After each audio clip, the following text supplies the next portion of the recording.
We do sometimes do stuff.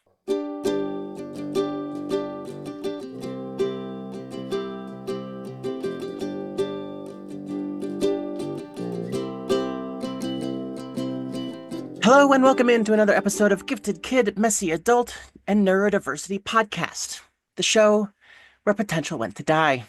I am one of your hosts, Ellie Michaels. I use she, her. I am your other host, Jessica Michaels. I use she, they. And today we are talking about bowling? Well, we're we're talking about um we're talking about doing the fear of doing something new for neurodivergent people or for, especially people who are autistic, maybe ADHD, definitely former gifted kids, definitely gifted adults. There are a lot of components of neurodiversity and that can make it really difficult, believe it or not, to have fun and to do fun things that are new. And so we, a few weeks ago, went bowling. Mhm. And it was actually, when we break it down, a fairly significant neurodivergent event, definitely for me. And so I thought it would be good to talk about. We went and did a thing. We went and did a thing. So first of all, I mean that was big. Is that we went out on it was a Saturday night, right? Hmm. And that's not impressive because we're neurodivergent so much as we're old. Hmm. And we tend to avoid places like whenever the popular time is, that's when we will not be found somewhere because it's busy and crowded and driving in traffic. So the fact that we went out at night is impressive enough. But we went out with several of your friends who Hmm. I knew some of them, but not everyone. Hmm. And that was already kind of a little that's already on touchy ground for me sometimes is being out with people that I don't know particularly well. But I knew a couple of your friends pretty, had been over, had met him several times. So I felt like, okay, and of course you were gonna be there. So, that was helpful. And like if I can go by myself and get on a stage in front of a bunch of people that I don't know, I can go out for a few hours with people that you know. That's a So, false equivalency, though. That's the old I'd rather talk to a room full of 200 people than, two people at the grocery store in a row. But those are completely different interactions. Like you're on stage and people aren't really allowed to talk back at you, and even if they are, you can't really hear them because, mm-hmm, the sound doesn't, they don't have a microphone. mm-hmm. But like going out and doing stuff with other people who are your peers, that's like 1-to-1 and like 1-to-3 and 3-to-1 interactions. It's a whole different thing. Yeah. And it's interesting. I think people who are not, maybe neurotypical people don't understand really how unsafe something that's fun can still feel, Hmm. you know, because it sounds great. Oh, a night out with some friends, you can make some new friends, you're going to do a fun activity. All of that sounds great. Just like going to a party, I think can sound super positive and fun, but fun things can still feel unsafe, especially when you add in things like people I don't know. This is a place I don't know. And an activity, certainly, I was trying to think, but when we had left, I said, I don't think I've ever been bowling before. As I was at the bowling alley, I realized I had been bowling maybe twice. Maybe I think Hmm. once with my dad and brother, and then once probably with somebody that I knew in college. But it certainly wasn't an activity that I would take on. Um, I think another big issue for people who have this kind of fear is there's definitely a fear of looking stupid. And to a former gifted kid or to a gifted adult, or to a neurodivergent person who is constantly just waiting for the other shoe to drop for how they've done something stupid or wrong, or awkward. This fear, it can be paralyzing. Absolutely. Mhm. It's not a small, silly thing. It really is something that can control what you do or don't do. It's probably one of our, outside of the stuff that can actually physically kill you, fear of looking stupid is one of the biggest fears there is. I simultaneously am terrified of looking like I don't know what I'm doing Mm-hmm. and very proud of the fact that I will readily admit that I do not know something. Mm-hmm. But it's like I think I think I'm proud of the admitting that I don't know what something is because that's what I do if I get called out for not knowing something. And so I'm proud of myself for being able to deal with that fear and be like, "Oh, you know what? I don't think I actually know what we're talking about." Mm-hmm. Were you always able to do that, or is that a new development? That's more new.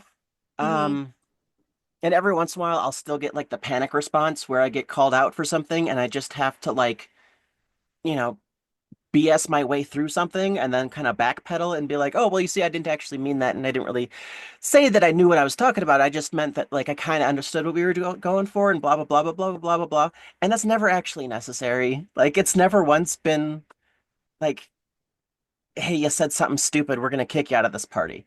Like, okay, that's Mm-hmm. happened once or twice, but not like in a particularly bad way or for the past couple decades, really. Yeah.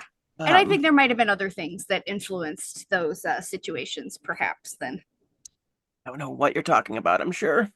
Uh, it's, I think, and you had mentioned, I think, that you have a tendency when you are doing an activity, you want to be good right away, like figure it out and be good right away. And if you're not good right away, it's Eh, not a it's lot no of fun. incentive to keep going. Hmm. Yeah. Like we went we went to the driving range with my old company and there was, maybe a dozen people there and because that boss is like the best boss that's ever existed, he gave out prizes for the best person, the worst person, and then the middleist person. And I Mm-hmm. was the middleist person. I had like the middleist score, I like that, the middleist. which is great. So when we went to go bowling, and I hadn't been to a driving range, I hadn't touched a golf club in probably a decade plus. Like Mm-hmm. golf courses are horrible wastes of resources, and we should pave them and put low income housing on them. Um, Driving range, not so much. But um, but like the same thing with bowling. I do not remember when last I went bowling. Probably something in my ne'er-do-well early 20s. Mm-hmm. Um, and I had no idea if I would be any good, if I remembered what to do, if I had a vague notion of, how to move and do the thing. Mm-hmm. Um, and then I got there and I was the middleist person. You were the middleist person. I'm glad I didn't know walking into the situation that two of the people in our group of five were like excellent. Uh-huh. There was one person in our party who was so good that just to give herself an extra challenge, she would bowl right handed and then left handed and then right handed and then left handed. That's how good. And she, I think, she was like neck and neck with someone else the whole time. I'm glad I did not know that because that might have freaked me out, Oh yeah, to know no. if like two out of five, that's like darn near half of the people were going to be amazing. But fortunately, I didn't ask those questions. And so I did not get that, didn't get that answer. But my fear part, like I think part of for me, something like bowling, why I've never had fun things like bowling, or when at a party people play volleyball or softball, is that I am dyspraxic, meaning I am so unbelievably uncoordinated. And part of the issue is that somebody will generally pull me aside and very nicely try to help me and say, here's what you need to do. Move your arm like this, or you throw like this, or you do this. But my brain doesn't create muscle memory like that. So you can tell me that and I can remember that. But will I be able to translate that into making my body do something? Probably not. And then people get frustrated. If they tell you a dozen times to bowl this way, thumb to the ceiling or whatever, and you still consistently mess up, they're going to be like, well, aren't you listening? Like, aren't you grateful for my help? And so that can happen too. That has definitely happened where my friends have gotten frustrated trying to teach me how to do something where it's like, I I also wish we weren't doing this right now because this is miserable. And so in the past, when I've done physical activities for quote unquote fun, they haven't been fun. They've been torture. It's like sixth grade gym class all over again. And that is my definition of hell. So I was also kind of taking a chance to go out and do something. It's not like we were going to trivia, we were going to do something physical. And that was pretty scary also. Yeah, we should go do trivia. We would trounce those folks at trivia. At Maybe. least two of them. You never know. Okay, in out of our group of five that went bowling, Mm-hmm. out of our group of five, trivia may be the opportunity for the people who ended up on the bottom of the score to to come in first and second. But who knows? We may get beaten at trivia too. But I feel better about my chances at trivia than at bowling. I my the thing I was most afraid of going there is that I wouldn't hit anything at all the whole night in 2 hours. So in the first frame, I knocked some pins down. Mm-hmm. And that to me was like, okay, great. I have already overcome my worst fear. I have knocked something down. So if I do nothing but hit nothing the rest of the night, at least I knocked some things down once. And that made me happy. Um, but it's hard. It has been hard for me in the past when, there's been something competitive that's happening and I am just not. I mean, you don't want to go to the stand up comedy competition and be the person who doesn't get any laughs. Nobody wants to Did come in that. last in a race. Nobody wants to be picked Did last that. in gym class, all Did of that. those things. So there's definitely that fear. So it can be difficult to remind yourself like you don't have to be good at it to enjoy it. You're allowed to be bad at something and still have fun. You're allowed to be bad at something and still have fun. Um, Doubt. I don't believe you. That's not a thing. it was not. I think. Let's see. I think the things that made it helpful were the people that we were with. Absolutely did not treat it like a competition for everybody, like it was Mm-hmm. very clear very quickly. It's like, oh, there's two people that are playing a different game, or there's three people that are playing a different game than the rest of us, because Mm-hmm. you, for the first game, I think it was like it was the top two, but then you sort of hit your stride and you won the last game or the second game or whatever. So it I was did? two, yeah. So it was like a 2 and 3 person, but then there was one other person who was for the most part was kind of at the same near the same level I was until they started getting a bunch of strikes. But at no point in time did anybody go, "Oh, you're in last place," or "Oh, that really sucked." Nobody tried to teach me how to do something. Although at one point in time, one of your friends did offer me a bit of advice. They said, well, I think it's important for the ball to be like to start behind you so you can get some like momentum, and it helps like if you're standing in a certain way to do that. But I might not know anything, and she was the best one there, so clearly she Mm-hmm. did, but it wasn't Like the most tactful person I know. it wasn't like I'm going to try to teach you. It was just it was fine. It was like it was this weird combination of they weren't paying attention but also being supportive. you know? So Hmm. it was like they were very tactfully not paying attention when I did something not good, and very supportive when I did something good for me. Like I hit a pin. They'd say, that pin, that was asking for it. So it was, I think that's like a really nice way of being supported, is like for me, that was really good. When in the past, I have memories of maybe being quote unquote supported by my dad in that situation, which would be trying to make me better at this activity and turning this activity that in theory should be fun into a lesson in inadequacy and failure and frustration and not being good enough. So when you take the trauma and the negativity out of the fun activity, it makes the fun activity better.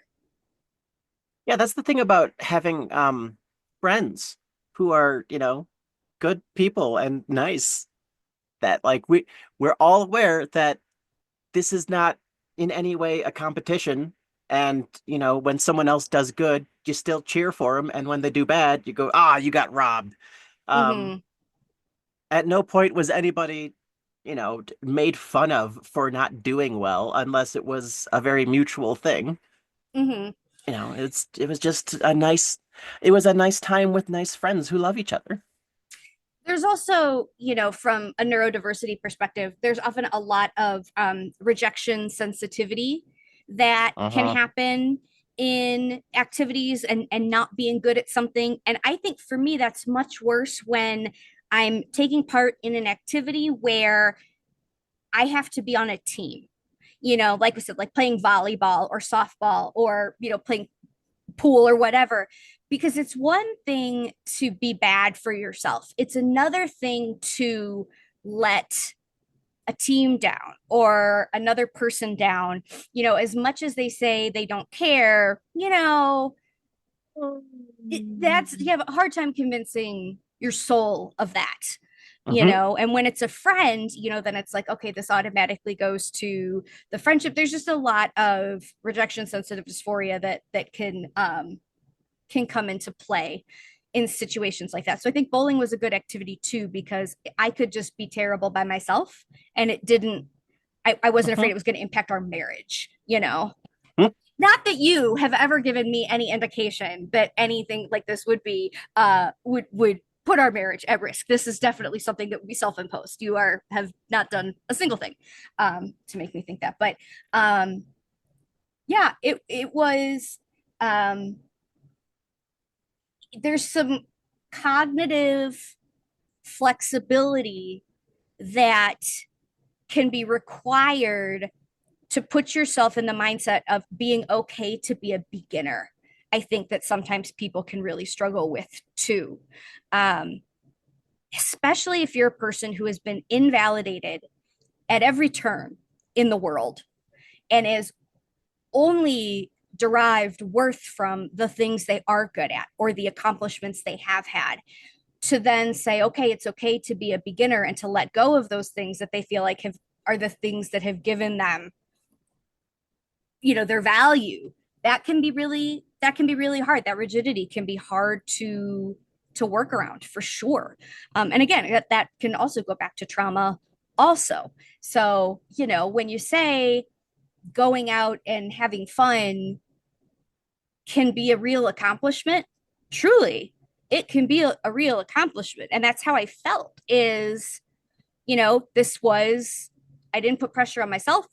I didn't impose pressure that didn't exist. I didn't derive negativity where negativity didn't exist. Um, and overall, it was fun. I did. There was one thing that was funny, which is that like nice mix between people paying attention when you did something good and tactfully not paying attention when you did something kind of silly. The one time I did something good, there was one time I picked up a spare, which for people who know as much about bowling as I do, which is you get two frames to bowl. So you bowl the first time and you knock down whatever you can knock down. And then you get a second try at it. And if you knock down the rest of the pins, that's a spare.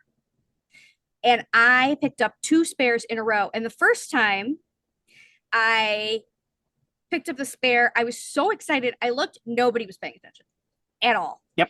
Yep. Yep. not Yep. even a little. And then the next time I went up to bowl, I also picked up a spare, and everyone was paying attention, but you did not see it. I had And gotten a I was message. I like, was replying and how being polite while being how is it rude. you have seen every gutter ball, you have seen like every time I not managed to knock down one pin. That's actually kind of hard to do, to knock down one pin like eight Hmm. frames in a row. You saw all that, but like the one good thing I did, you missed. But I mean, the story is just too funny now. I'd almost rather you hadn't seen it, because now I get to poke a little fun. But yeah, but it was good. It was a good time. We ate fried food. They I had don't. they had a thing called a charcuterie, like a like a charcuterie board where they would have like meats and whatever and cheeses, but it was a charcuterie, so it was like everything that they made, like fried cauliflower and fried mac and cheese and mozzarella sticks and chicken tenders, and I think that was there mushrooms. I don't, just I a think there were giant mushrooms. pile Yeah, of like it's hard to tell. It was all lifespan fried. limiting. Yeah, it was all just fried, and sometimes you No couldn't French tell fries until though, you'd actually. eaten. No French fries. You're right. No French fries. No French fries. Hmm. Chips though. Chips were good. So that was fun. Fried But pickles. yeah. That was fried Oh pickles. yeah, fried pickles was good. But yeah, I mean, and there were other little things personally for me that made it good. I don't drink, and I think there might have been a person or two that were, but it wasn't like everybody was drinking but me. And for the people that were drinking alcohol, a it wasn't a big part of the night. It was Nah. just a thing. And 2 hours is, I think the bowling alleys have it down to a science. 2 hours is a great time to bowl, because by the time we were done, I was done, and would not have wanted to go on any further. And it seemed like everybody else kind of felt that way too, where it was like, okay, Mhm. that was good.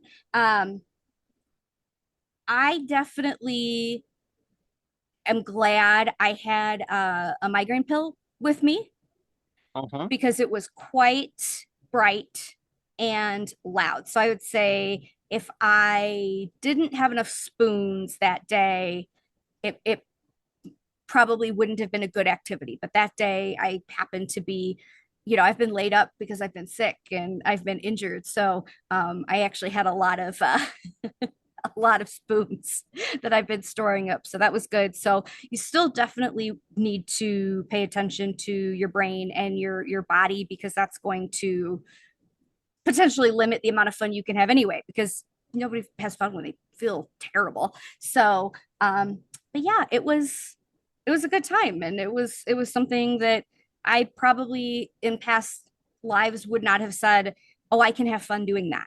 And so I was really proud of myself. Yeah. I of course hurt my wrist because Old, hypermobile say the and aforementioned old. Yeah. old and ADHD. Yep. Hmm.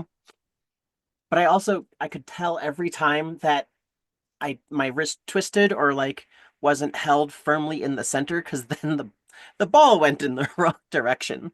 So I think definitely if we're gonna do that again, we'll put a brace on your knee and something on my wrist.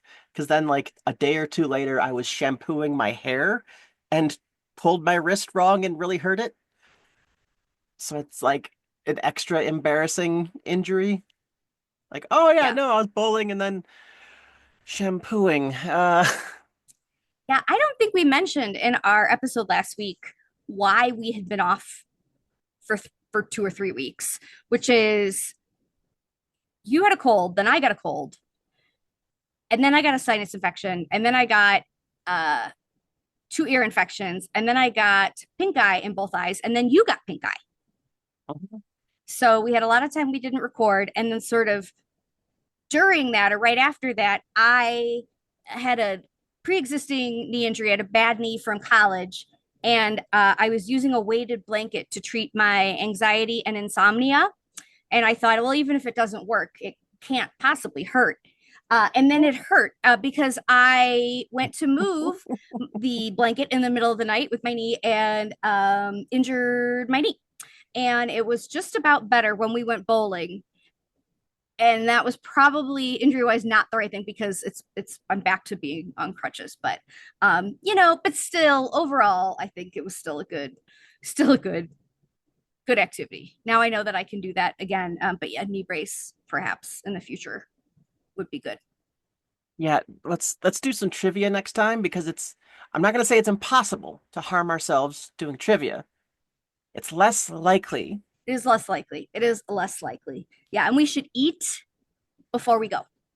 Mm-hmm, mm-hmm, mm-hmm. We should eat before we go because Right? while fried food was delightful, probably not the best for No, I had a us. little bit of payback from that GI wise, so Yeah. oop. And we were hungry when we got there. So it could have gone off the rails pretty quickly because we were hungry right away because Mhm. we had quite a drive. But manage that. So we were able to manage all of the sensory things, all of the, you know, all of our needs. And it was good. It was a good Yeah, time. it was good. Fun times with fun friends. So we would encourage you to try something. Try something maybe that you might not be the best at right away and see how you do. See what comes up for you and try to create some conditions for yourself where you're likely to have fun because it's actually good to have fun. Believe it or not, fun is a thing people can have. I think for a long time I thought it wasn't that you couldn't really have fun because I didn't have fun. I didn't know what fun was, but I can genuinely say that was fun and I like it. Turns out fun is nice. Well, I think on that note, that'll wrap it up for this episode of Gifted Kid, Messy Adult. Jess, where can people find out more about you? People can find me at coachjessicamichaels.com and get for information about having me come speak to your company or organization. Nice. Well, if you like our show, please rate and review us. Apple Podcasts, leave some comments on the YouTube. And for any other information, please email us your questions, comments, or just outright praise to giftedkidmessyadult@gmail.com. And until next time, take care of each other out there. Bye.